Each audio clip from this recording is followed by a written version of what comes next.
Fala pessoal, sejam muito bem-vindos aqui ao canal. Nesse vídeo aqui de hoje ele é até um certo alerta, porque eu tenho visto muitas pessoas investindo no Tesouro Selic, né, no Tesouro Direto, e eu acho que tem até algumas outras opções aí mais interessantes, mas pode ficar tranquilo que nesse vídeo aqui eu vou explicar detalhadamente o que eu estou querendo dizer, inclusive lá no final do vídeo eu vou fazer uma simulação com outras opções, vai ficar tudo bem claro aqui para você entender. E a gente precisa também, né, trazer a público que existe uma grande expectativa que a taxa Selic caia novamente, né?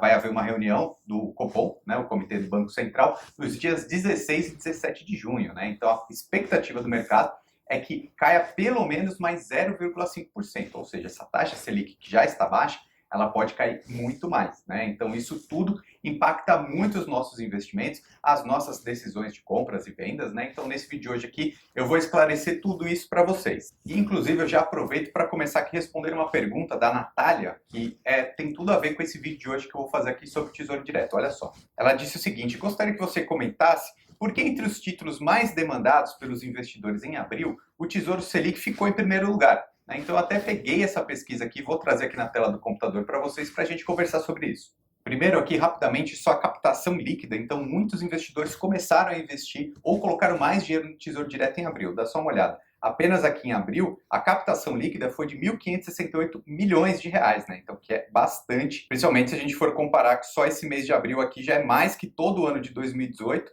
e quase a metade do ano inteiro de 2017, né? Então, realmente, mais pessoas estão investindo no Tesouro Direto. E olha só que interessante esse outro gráfico aqui. Em abril, praticamente 50% dos novos aportes foi no Tesouro Selic, sendo que 32% no Tesouro IPCA e 17% ali no Tesouro Pré-fixado, né? Então, o que eu acho disso tudo? Acho que é um reflexo, né, do pensamento dos investidores, porque o Tesouro Selic ele tem uma característica de ser para curto prazo, né? Porque ele é muito líquido, ele é a grande média do mercado, né? Uma referência. Então, esse pensamento de curto prazo, o Tesouro Selic, aí dentre os títulos do Tesouro, seria o mais indicado. Mas no final do vídeo eu vou falar algumas outras opções que eu acho interessante, né? E o Tesouro IPCA, gosto muito porque ele protege contra a inflação, né? Então, o pré-fixado, você garante aquele valor pré-acordado na hora da compra, porém, se a inflação crescer muito, se houver essa expectativa de aumento da inflação, você não seria tão interessante esse título pré-fixado. O Tesouro IPCA seria melhor, né? Então, quais que são as perspectivas do mercado daqui para frente, né? O que vai acontecer com a taxa Selic, inflação, etc. Preparei um outro gráfico aqui para mostrar para vocês agora aqui na tela. Olha só que interessante, esse gráfico aqui do DI futuro, né? O que é isso? Isso daí é uma projeção que o mercado faz sobre a perspectiva dessa taxa Selic, né? A taxa DI seria um similar da taxa Selic. Então, olha só, a gente vai olhar principalmente essa linha azul aqui, tá? Então, a gente está procurando aqui, está mais ou menos nessa época aqui. Provavelmente todo 2020 vai estar próximo de 2,5%, tá? Pelo menos essa é a perspectiva do mercado agora.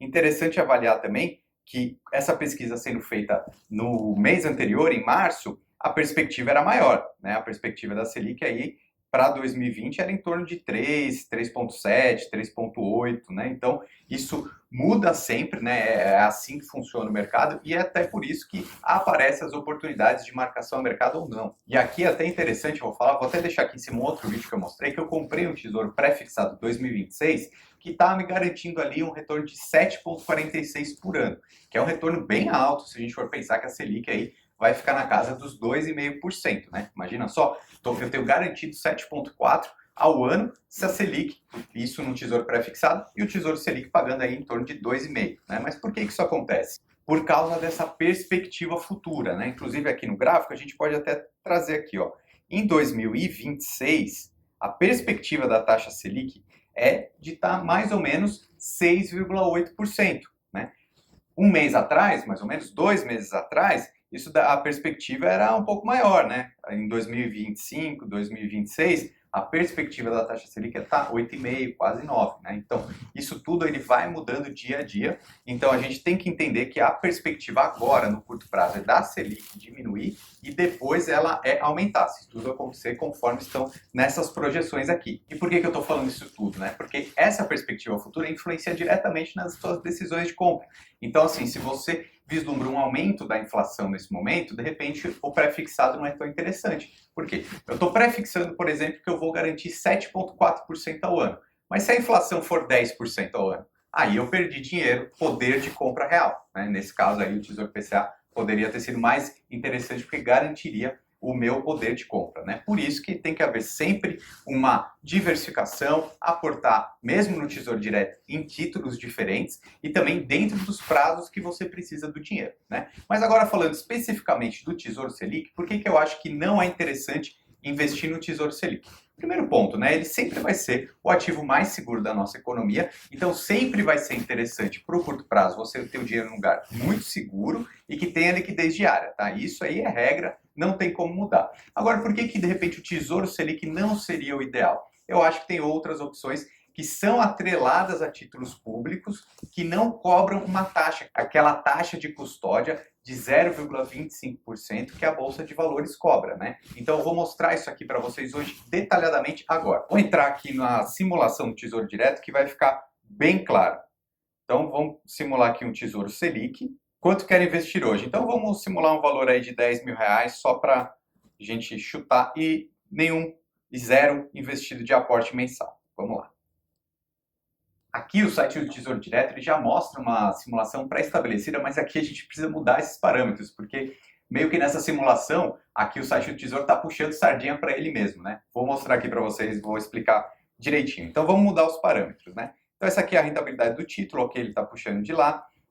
Aqui, por exemplo, ó, a rentabilidade do CDB dessa simulação, 80%. Não tem porquê, né? Vamos simular como se fosse um 100%. Rentabilidade do LCI, vamos deixar assim mesmo. Rentabilidade do fundo IDI é 100% da taxa Selic, né? Até porque existem fundos de investimento atrelados ao CDI que não cobram taxa de administração. Então, eu vou deixar aqui zerado. Aqui já mudou um pouquinho e agora eu vou explicar passo a passo aqui dessa simulação que vai ficar muito claro.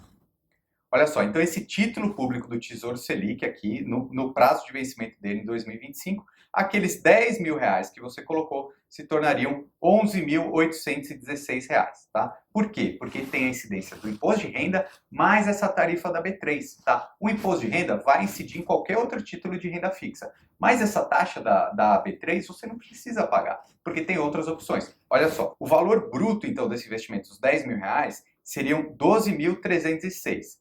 Descontando o IR, ok, R$345, mais essa taxa aqui de 0,25% ao ano da B3, comeria R$131,41 desse seu montante inteiro, desse seu dinheiro, e você resgataria, colocaria no seu bolso, então, R$11.816,35. Isso é mais do que a poupança, né? Então, ok, isso daqui já é muito interessante. Agora, pensa comigo, um CDB de 100% do CDI, né? Teria mais dinheiro, 11.938,58, que não cobraria essa taxa da B3, né? Então, aí a primeira diferença, né? A gente tem que entender que um CDB não é o Tesouro Direto, tá? Então, tem outra garantia, outra segurança, tá? Então, a garantia de um CDB é a instituição financeira, ok? Se ela quebrar, você teria que recorrer ao FGC, tá? Agora, o Tesouro Nacional é o ativo mais seguro da nossa economia. Mas teria como eu conseguir um rendimento de 100% do CDI em títulos públicos, sem pagar essa taxa da B3, dá para fazer isso. E muito claro seria, por exemplo, o investimento no Nubank, né? Aquele rendimento automático da conta do Nubank, se você colocar lá na opções de títulos públicos, ele investe nos títulos públicos, Tesouro Selic, e não tem essa cobrança da taxa da B3.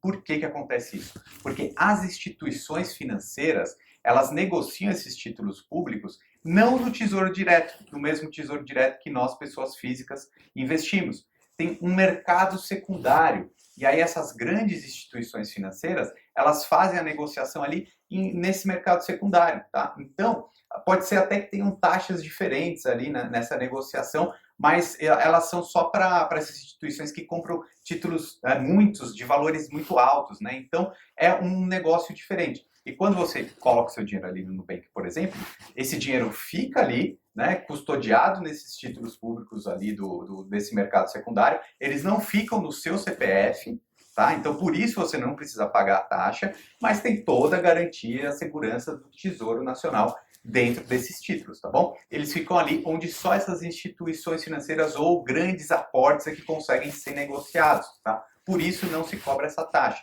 Além dessa opção do Nubank, por exemplo, um fundo de investimento que seja atrelado ali ao DI, né, os fundos DI atrelados ao CDI, tem algumas opções no mercado que eles rentabilizam 100% do CDI, não se cobra essa taxa da B3 e a taxa de administração desse fundo de investimento é de 0, 0,1, né? Então existe essa opção também. O único problema é que um fundo de investimento ele teria ali um come-cotas, né? Que seria um imposto ali um pouco a mais a cada semestre, mais ou menos, né? Então, tanto que aqui no investimento, esse fundo DI seria R$ 11.911. Então seria um pouquinho menos que essa conta do Nubank, por exemplo, que aqui eu estou simulando como se fosse o CDB. Tá? A única diferença é que o CDB é garantido pela instituição financeira e esse mercado secundário ali, por exemplo, que o Nubank investe, é garantido pelo Tesouro Nacional. E é por isso que eu acho que, especificamente, o Tesouro Selic não seja o mais interessante, porque se a gente tem fundos DI, ou mesmo essas instituições financeiras como o Nubank, que